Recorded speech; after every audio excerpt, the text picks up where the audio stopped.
The Power of Tahan Banting. Belajar dari para pengusaha sukses dunia, gigih, militan dan tidak cengeng. Oleh Angki Novairi, penerbit, Checklist, 2015. Tebal, 198 halaman. Bill Gates. Bill Gates saat berusia 13 tahun, bersama sahabatnya, Paul Allen, dipercaya sebagai tester sistem keamanan perusahaan Computer Center Corp. Bill Gates membuat program sistem pembayaran untuk perusahaan Information Science Inc., kemudian mereka berdua mendirikan perusahaan bernama Trafo Data. Perusahaan ini kemudian membuat program untuk mengukur aliran lalu lintas. Tahun 1975, saat Bill Gates berusia 20 tahun, saat itu muncul komputer pribadi pertama yang bernama Altair 8800. Mereka kemudian mengontak Altair untuk menawarkan software atau program komputer yang sejatinya mereka belum punya. Mereka mempunyai waktu 3 bulan untuk mewujudkannya. Lalu mereka mendirikan perusahaan komputer bernama Microsoft, yang kemudian hari perusahaan tersebut menghilangkan tanda, garis penghubung, sehingga menjadi Microsoft.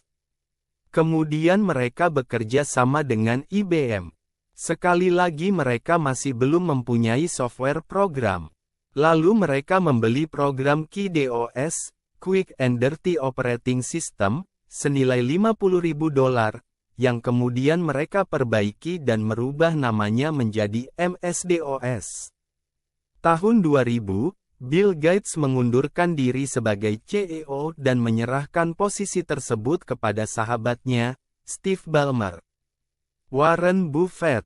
Saat berusia 11 tahun Warren Buffett membeli saham pertama, yaitu Cities Services senilai $38,25 per lembar. Saat naik menjadi $40 per lembar, ia menjualnya. Di kemudian hari ternyata harga saham meroket menjadi $200. Saat itu Warren Buffett sadar bahwa permainan jangka pendek melelahkan dan tidak begitu menguntungkan. Dia lebih memilih investasi jangka panjang yang didasarkan pada nilai intrinsik perusahaan. Dia fokus kepada perusahaan yang mempunyai potensi untuk berkembang yang masih mempunyai harga murah. Oleh karena itu dia tidak pernah mau membeli perusahaan.com.